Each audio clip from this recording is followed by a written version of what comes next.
दोस्तों नमस्कार। आज 8 मार्च है, अंतर्राष्ट्रीय महिला दिवस। सबसे पहले बहुत सारी शुभकामनाएं, बधाई। और 9 तारीख कल है। पूरे देश में इस समय और खास करके नॉर्थ इंडिया में जिस बात पर चर्चा हो रही है, अब लोकसभा चुनाव नजदीक है तो उसी पर चर्चा होगी कि इंडिया अलायंस में मायावती की बहुत जल्दी एंट्री हो सकती है और पूरे सम्मान के साथ हो सकती है। मायावती को इंडिया अलायंस का चेहरा बनाया जा सकता है और ये भी संभावना अब बहुत प्रबल हो गई है कि खुद सोनिया गांधी उन्हें पीएम कैंडिडेट घोषित करें।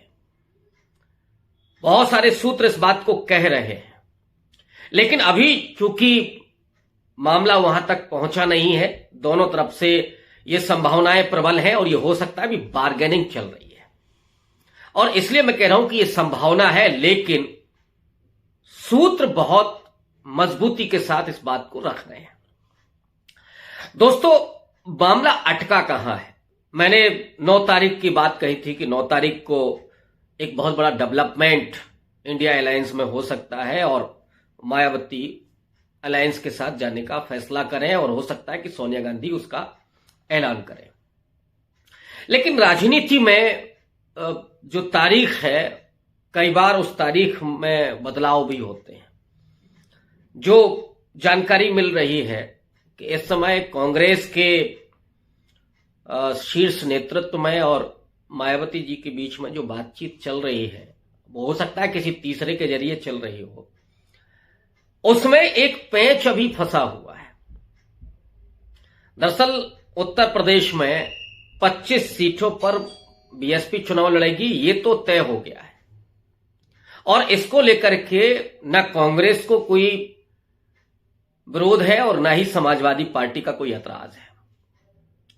लेकिन अभी भी बात नहीं बन रही है, और बात इसलिए नहीं बन रही है कि मायावती ने जो 25 सीटों की डिमांड की है और उसमें जो उन्होंने लिस्ट दी है, वे सीटें अधिकांशतः दलित और मुस्लिम बाहुल सीटें हैं।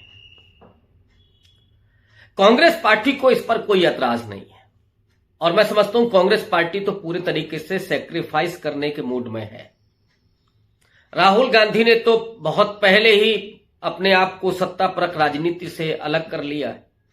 वो एक वैचारिक संघर्ष कर रहे हैं और जमीन पर उतर करके गांधी की तरह लड़ाई लड़ रहे हैं। तेवर उनमें डॉक्टर अंबेडकर वाले दिखाई पड़ रहे हैं और वो राजनीतिक समझ भी दिखाई पड़ रही है। और इसीलिए वो सामाजिक न्याय के उन तमाम मुद्दों को बड़ी बेबाकी के साथ रख रहे हैं जो बहुत सारे लोगों को चुभ रहे हैं। हो सकता है कुछ कांग्रेसियों को भी चुभ रहे हो, लेकिन राहुल गांधी ने अपने ट्रैक को नहीं बदला है। राहुल गांधी लगातार दलित, पिछड़ा, आदिवासी, अल्पसंख्यक इनकी बात कर रहे हैं। राजनीतिक, सामाजिक और आर्थिक न्याय को दिलाने की बात कर रहे हैं। इसलिए उत्तर प्रदेश में कांग्रेस पार्टी को मायावती की इस डिमांड पर कोई ऐतराज नहीं है। मामला फंस गया है अखिलेश यादव के बीच। अखिलेश यादव इस पर तो तैयार हैं कि जो दलित बाहुल सीटें हैं वो बीएसपी ले ले, लेकिन मुस्लिम बाहुल सीटों पर वो अपना आधिपत्य रखना चाहते हैं और उन्हें लगता है कि मुस्लिम बाहुल सीटों पर तो उनका स्टेक बनता है, इसलिए उन्हें ये मौका मिलना चाहिए। लेकिन मायावती ने सीधे तौर पर उससे इनकार कर दिया है कि उन्हें मुस्लिम बाहुल सीटें चाहिए। मामला जहां पर अब पहुंच रहा है, मुझे लगता है कि ये भी एक प्रोग्रेसिव रूट है और आगे इस पर चीजें दुरुस्त हो सकती हैं, क्योंकि अखिलेश यादव भी देर सवेर हो सकता है कि 25 में से 5 सीटों पर इधर उधर हो। और खास करके जो 7-8 सीटें हैं वो ऐसी हैं कि जिन पर दोनों ही लोगों की दावेदारी ज्यादा है, सपा की भी और भाजपा की भी। इन 7-8 सीटों पर ज्यादा पेच फंसा हुआ है। इसमें कांग्रेस हो सकता है कि मध्यस्थता करके 2-3 इधर 2-3 उधर करके और चीजों को दुरुस्त बना दे, क्योंकि सोनिया गांधी एक बड़ी भूमिका में मायावती को लेकर के आना चाहती हैं। और वो सिर्फ इतना भर नहीं है कि ये उत्तर प्रदेश का मामला हो। मायावती को सोनिया गांधी अगर एक पीएम फेस के रूप में ऐलान करती हैं या इंडिया अलायंस का चेहरा ही उनको बनाया जाता है, तो देश की कम से कम 120 सीटों पर वो प्रभावित करेंगी। 120 लोकसभा की सीटें प्रभावित होने जा रही हैं मायावती के आने भर से, पीएम और चेहरा बनाने भर से। और ये सिर्फ उत्तर प्रदेश का मामला नहीं है, जो खास करके दलित बाहुल्य सीटें हैं, जहां पर निर्णायक भूमिका में दलित हैं, और वो ऐसे दलित जहां पर चर्निंग चल रही है, पूरा अम्बेडकराइट मूवमेंट चल रहा है लगातार, जहां पे हिंदुत्व के इस पूरे जो तंत्र है आरएसएस का और जो तमाम हिंदूवादी संगठन है उनका जिस तरह से आक्रमण हो रहा है दलितों, पिछड़ों और आदिवासियों पर, अल्पसंख्यकों पर तो जैसे कहर टूटा हुआ है। और इनके खिलाफ अगर मुखर होकर के कोई लड़ रहा है तो वो अम्बेडकराइट तबका है। मायावती वहां पे पहुंचे ना पहुंचे, मायावती जाए या ना जाए, लेकिन उस समाज में वो जो एक बड़ी ख्वाहिश है और जो बड़ी चेतना है कि पीएम दलित कब बनेगा, दिल्ली के लाल किले से कोई दलित तिरंगा कब फहराएगा, और उसमें मायावती हो तो फिर सवाल सारे खत्म हो जाते हैं जो मायावती पर होते रहे। मायावती 2012 के बाद संघर्ष की राजनीति से लगभग दूर हो गई।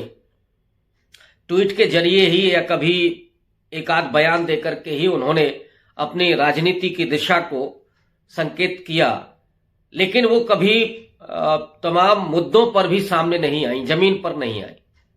लेकिन उनका जो समाज है, जो जगा हुआ समाज है, मैं कहूं कांशीराम साहब का कहूं या डॉक्टर अंबेडकर की जो वैचारिकी है, उसके जरिए जो जागा हुआ समाज है वो अपनी लड़ाई लड़ रहा था। और कई बार उसने मायावती की आलोचना भी की है, वो उम्मीद उनसे करता था। लेकिन जो मायावती ने अपने राजनीतिक आंदोलन के दरमियान जो किया है, उन उपलब्धियों को लोग नहीं भूल सकते। जो सत्ता में रह करके उन्होंने, चाहे बैकलॉग की भर्तियां हों, जिलों के नामकरण हों बहुजन नायक नायिकाओं के नाम पर, या कुछ ऐसे नीतियां हों जिसके जरिए प्रमोशन में आरक्षण है, या एक फरमान आता है कि जो भी खुले शौचालय हैं उनको जो लोग बना करके रखे हैं वो पल भर में, एक दिन में खत्म कर दें, अगर वो पाए गए तो उनके ऊपर एफआईआर होगी। तो जो हाथ से मैला ढोने की प्रथा थी जो चली आ रही थी, उस SC/ST एक्ट के बावजूद या आर्टिकल 17 के बावजूद और भी तमाम प्रावधान किए गए थे, लेकिन फिर भी ये प्रथा खत्म नहीं हो रही थी। और मायावती ने एक झटके में, और इसीलिए कई बार उनको बहुत लोग जिद्दी कहते हैं, और जिद जब परिवर्तन के लिए हो, जिद जब जो वंचित तबका है उसके उत्थान के लिए हो, महिला उत्थान के लिए हो, दलित उत्थान के लिए हो, तो उसमें बुरा क्या है। और इसी जिद को आज भी दलित पिछड़ा वो तबका जो मायावती को पसंद करता है, उसी जिद के कारण पसंद करता है।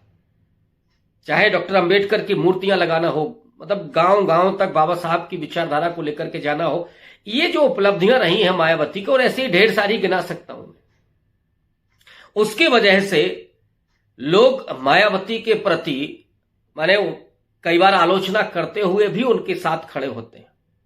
आलोचना जो उनकी होती है होनी भी चाहिए, लेकिन मायावती का जो प्रदेय है उससे तो आप आंख नहीं चुरा सकते, उससे तो आप इनकार नहीं कर सकते। और लोग जानते हैं कि मायावती के समय पर लॉ एंड ऑर्डर किस तरह का रहा। कोई सांप्रदायिक दंगा नहीं, कोई आतंकवादी हमला नहीं, कोई परिंदा भी पर नहीं मार सकता। ये मायावती की अपनी काबिलियत रही है। और दूसरी तरफ ये भी था कि जो व्यवस्था थी बहुत सुचारू ढंग से चल रही थी, कहीं किसी पर कोई पाबंदी नहीं। तो ये जो मायावती की अपनी मकबूलियत है, मायावती की अपनी मकबूलियत है, वो मायावती को आज भी उसी तरह से खड़ा करती है। और इस बात को सोनिया गांधी भी समझ रही हैं, कांग्रेस के लोग भी समझ रहे हैं, विपक्ष के लोग भी समझ रहे हैं। और सबसे बड़ी बात है कि बीजेपी और आरएसएस के बाद अगर किसी पार्टी के पास अखिल भारतीय स्तर पर कैडर है और इतना मजबूत समर्थक है तो वो सिर्फ बीएसपी है। वोट भले ही उनको कभी कम मिलता हो, 1%, 2%, 4%, लेकिन जैसे ही उनका फेस आगे किया जाएगा, ये सारा जो छिटक गया है, छूट गया है, वो सब एकजुट होकर के खड़ा हो जाएगा। ये है खूबी मायावती के नाम की। और एक और बड़ा खतरा है, उसका भी मैं उद्घाटन कर दूं कि कई बार लोग ये कहते हैं कि जिस तरह से नरेंद्र मोदी ने इस्तेमाल किया, यहां तक कि सेना का इस्तेमाल करने से भी उन्होंने गुरेज नहीं की, शहादत भी उन्होंने वोट मांग लिए। और अभी हिमाचल प्रदेश से जो खबर आ रही थी कि सीआरपीएफ की गाड़ी कांग्रेस के विधायकों को लेकर के कहीं जाती है, तो सेना का भी अगर इस्तेमाल नरेंद्र मोदी कर सकते हैं। और चुनाव के बाद तो ये हो सकता है कि मोदी चुनाव हारे और उसके बाद जैसे डोनाल्ड ट्रंप के समर्थकों ने किया था व्हाइट हाउस पर कब्जा करके, वैसे ही यहां भी अंधभक्तों की कमी नहीं है। लेकिन इसका अगर कोई मुकाबला कर सकता है तो वो सिर्फ बीएसपी और मायावती के और दलित समर्थक हैं, और वो अपनी जान हथेली पर लेकर के ये इसका मुकाबला कर सकते हैं। इस चुनौती को भी और इस आशंका को भी विपक्ष समझ रहा होगा कहीं ना कहीं, और इसलिए मायावती का खड़ा होना, मायावती को आगे करना जरूरी हो जाता है। तो उत्तर प्रदेश की 25 सीटों पर मुझे लगता है कि अब 1-2 दिन में बात बन जाएगी। हो सकता है कि कल ऐलान ना हो। एक बड़ी तारीख आ रही है 15 मार्च, जो कांशीराम जी की जयंती होती है, उस समय तक भी ये ऐलान हो सकता है। मैं जो तारीख बढ़ा रहा हूं, बहुत सारे लोग नाराज भी हो सकते हैं, लेकिन राजनीति में ऐसे ही प्रोग्रेस होता है। राजनीति बिजली के बल्ब की तरह नहीं है कि स्विच दबाया आपने और बल्ब आपका ऑन हो गया। बहुत सारी बार्गेनिंग, और मायावती जैसी हार्ड बार्गेनर हो तब तो फिर जो सामने हैं लोग, उनके छक्के छूटते हैं। तो ये जो पैंच फंसा हुआ है, ये पैंच मुझे लगता है कि जल्दी से दुरुस्त हो जाएगा और एक बड़ी ऐलान होगी। उस ऐलान का इंतजार हम लोग करें। शुक्रिया।